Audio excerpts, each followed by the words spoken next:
center. First question in the center.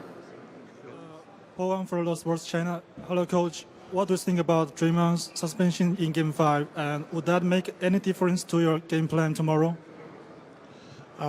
We still have to play. I mean, it doesn't mean anything because he's suspended. They still have a great team, and we got to come out and play basketball. We can't worry about the suspension. Next question over here on the right.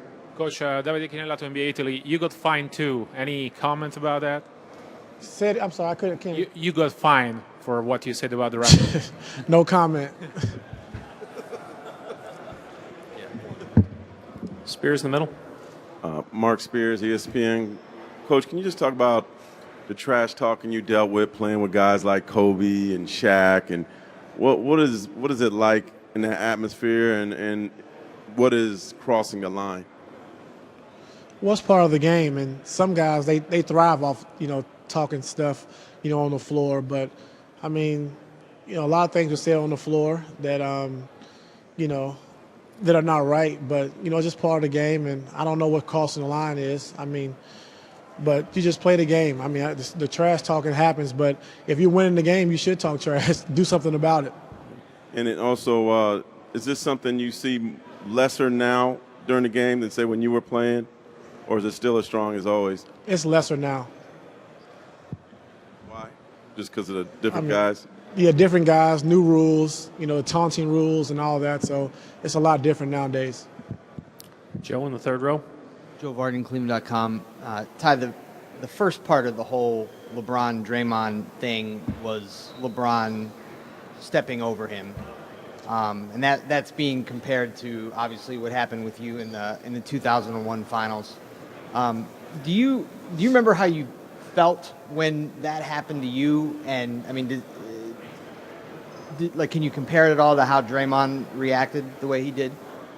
Well, with me, I just played good defense, contested the shot, and I turned around and looked at the shot, and he made it, and I failed. He stepped over top of me. I didn't make a big deal of it, and after the game, of course, it was a big deal, and everybody talked about it. But at the end of the day, we won, so that's all that matters to me. Chris, right here in the front. Chris Parker, Cleveland Scene. Coach, you talk a lot about your team playing right. Sometimes it comes and goes. What do you think is the cause for them to stop playing right when they do? Well, the way they play defense, when they switch in 1 through 5, and you try to take advantage of mismatches, and we don't make quick decisions. That's when we kind of get in trouble. We got to make quick decisions versus the switching and versus the mismatches, and then play from there. And once we do that, we got to make the right play coming out of the double teams. Is that also about just being aggressive with the ball?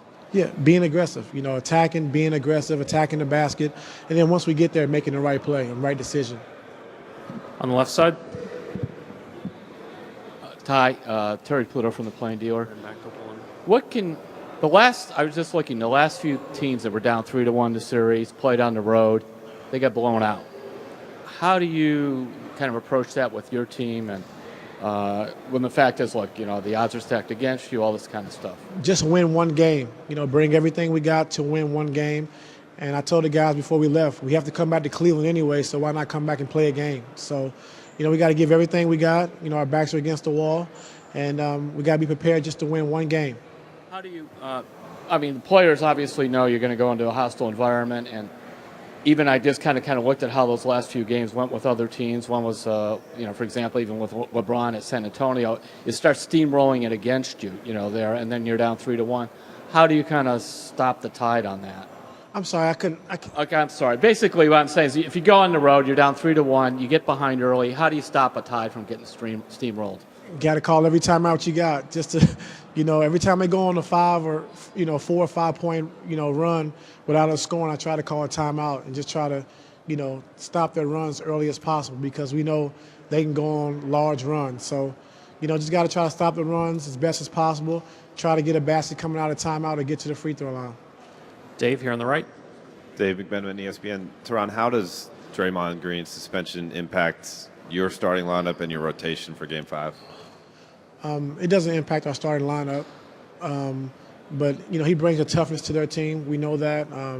He's the heart and soul of their team, but we still got to play. His suspension doesn't, make us win the game. We got to go out and win the game and take the game. So, You know, it's a big suspension on their end, but we still got to play. So are you saying you're going to stick with the same lineup you used games 3 and 4 to start?